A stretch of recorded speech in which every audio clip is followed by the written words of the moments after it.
Welcome back to my channel. In today's video, we're going to be going over this 2021 Nissan Altima SV. I would like to give a special thanks to HGreg Nissan for providing me with this 2021 Nissan Altima. If you're in the market for a Nissan Altima, you can come to HGreg Nissan. They'll get you into a new used or pre-owned vehicle. But let's get into the review here of the Altima. Looking at the styling here, I think the Nissan Altima is a handsome mid-size sedan. It does compete against the Honda Accord, the Toyota Camry, the Hyundai Sonata, and also the Kia K5. So it does have some really good rivals here in this segment. I do like the red exterior paint with the chrome and also with the black accents here. Looking at these headlights here, they're going to be an LED projector bulb with an automatic low and high beam with an LED daytime running light with its incandescent turn signal. Here at the lower part of the fascia, I like the V-motion grille here. I also like this honeycomb style grille with the Nissan emblem. It does house the dynamic radar cruise control. Since this is the SV, it does have more top features compared to a lower end model of the Altima. But let's look underneath the hood here of the Nissan Altima. This has Nissan's 2.5 liter four-cylinder. It does have gasoline direct injection. It makes 188 horsepower and 180 pound-feet of torque. It's paired with a CVT, but Nissan calls it an Xtronic CVT. Of course, it's going to be really good for fuel economy. And as the Altima sits, it weighs around 3,200 pounds. Fuel economy here for the SV is rated at 27 in the city, 37 on the highway, and 31 combined. Looking at the side here of the Nissan Altima, starting with these tires and this rim choice here. These are a 215/55 Continental tire. They're wrapped in a 17-inch rim design. I like the gloss black with the silver finish here. This is a nice rim choice that you get here on the Altima SV. Looking here, there's this LED side marker here, and up top there is this standard sunroof. Nissan doesn't offer a panoramic sunroof here on the Altima. Well, my Tesla doesn't have one if they do offer it. Looking here on the side profile, there's some chrome trim around the window wells here, also with some chrome door handles, also some chrome here at the lower part of the door panels. And there's this floating roof design. So looking at the rear here of the Altima, Nissan did admit that they did some cost cutting here because these taillights are going to be an incandescent design, a brake light, turn signal, all that's going to be an incandescent bulb. There's your Altima name, which is spelled out, your Nissan badge, which is there, and your SV badge to signify the trim level that you have. There's some chrome trims on the bumper here. It's going to be a backup camera with incandescent lighting for the tag. And down here, Nissan does throw in chrome dual exhaust tips with the rear parking sensors. Open up the cargo capacity back here. Nissan says you get 15.4 cubic feet of space. And once you lift up the load floor here, there is a spare tire instead of a fix-a-flat kit. Sitting inside the interior of the Nissan Altima SV, this does have a two-tone color combination, which I do like. It looks really good here on the SV trim. Shutting the door here, the start-stop button down here. The gauges will do a nice sweep. There's this LCD display front and center. You can customize that. But looking here at the door panel materials, it's going to be a soft touch material with this grab handle there. Nice area here to rest your elbows. It's going to be padded here on the actual door panel. It is automatic up, automatic down for only the driver. Your lock controls, your mirror switches are here. This is as for the steering assist. You can turn it on or off. Your trunk release is there. Your dimmer switches, your trip reset computer is going to be here. Down here is going to be for the hood latch, also for the fuel cap opener. This is a manual tilt telescoping wheel. It does offer a good amount of range and adjustability. I do like this D-cut steering wheel design. There's your volume controls here. You can cycle through this LCD display here by using this little pad there. You can customize to show your driver's assistance, which includes forward collision warning, blind spot monitoring, also with lane keeping assist. You can turn it off, and it does show you here your driver's assistance and whatnot. Like I mentioned, the stern assist, you can turn it on or off from here. Emergency braking, lane departure, blind spot monitoring. This also has a rear cross traffic alert.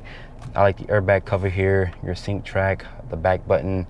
This is for the Pro Pilot Assist. So basically this car will basically drive for you in a sense, but it will not change lanes, but it will keep the distance from you and the car in front of you. As you guys can see here, it does have Apple CarPlay and Android Auto. You have to plug it in here through the USB-C. My iPhone 12 Pro Max does fit here in this compartment without the USB cable. But down here is going to be a USB port, like I mentioned, which is a USB-C with a USB port with an aux. There's also this 12-volt here. This does have two level heated seats. It is missing a heated steering wheel function. Putting the Altima into reverse here, looking at the backup camera. Nissan should update camera quality here, but it does have trajectory with front and rear parking sensors. Kicking it down here for a low mode. Putting it back into park. The start stop button is over here. I like the black piano trim here. There's two cup holders here with some silver painted trim. Looking at the key fob, it does have remote start, unlock, lock, a trunk release button, also a panic button. It's the same Nissan key fob. Over here is going to be single zone climate control. Your air vents are here. There's some hard buttons here for sync track, audio, menu, your phone button. You can also access the cameras if you would like. It does let you turn off the trajectory lines and so forth. Also for the dimmer switches, you can brighten it up or have it on auto or however you would like it. There's electronic parking brake, auto hold. It's going to be slightly padded here on the top of the center armrest. Open up the center console here. It does reveal a decent amount of storage in there. Up top there's this standard sunroof. It's going to be incandescent lighting. Right here's going to be a sunglass holder. I like this aluminum painted trim. If you go for a platinum trim, Nissan will throw in this wood trim, and it will also have this two-tone color combination. Open up the glove compartment here. It does have a decent amount of storage in there. The seats in here, they're comfortable. If you guys haven't been in none of the newer Nissan products, this does have these zero gravity seats. They're one of the best seats in the segment here compared to the Accord, the Sonata, K5, and also the Toyota Camry. The Nissan has one of the best seats in the segment here. But overall, the interior of the Nissan Altima does look really good. But let's hop into the back seats. Get into the back seat here of the Nissan Altima. The materials here are going to be a hard touch plastic, but there is some soft materials here on the actual door panels. There's going to be two matte pockets back here for storage. Back here is going to be a USB port with a USB-C. The floor back here is not flat, but you can definitely fit a middle passenger here in the Altima. Up top is going to be incandescent lighting.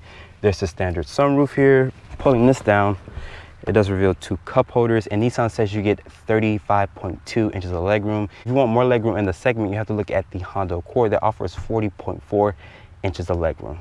So starting off in the 2021 Nissan Altima SV, let's start off with the driver's assistance here. This does have blind spot monitoring with the rear cross traffic alert, emergency braking, with also active steering assist. You can access that by using this button here from the interior scene that I showed you guys. The Nissan Altima does have great visibility here, just like every other mid-size sedan in this segment. Up top there's this standard sunroof. I'm not sure if Nissan offers a panoramic sunroof. If you guys know, just let me know in the comment section. It does have this 8-inch display. If you guys go for a Toyota Camry or Sonata or K5, they're gonna offer one of the biggest screens in the segment, around 10 and 9 inches. Unlike the Honda Accord, that still offers a 8-inch display. Same thing here with the Altima. Let's talk about the ride quality here in the Altima. It's really smooth, it's compliant. The steering feel is responsive, but it's slow. You might have to go for the SR trim, which is more of a sporty Altima that offers the sport tune suspension.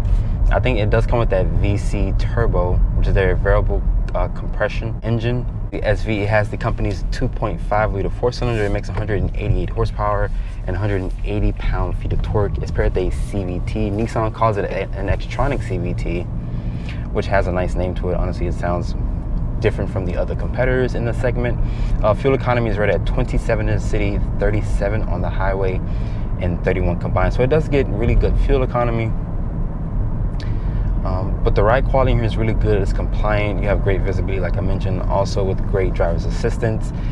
I tested out the Nissan driver's assistance. It's a really good driver's assistance. The seats in here are one of the most comfortable seats in the segment. The Honda Accord doesn't offer it, the Sonata doesn't offer it, the Camry doesn't offer it.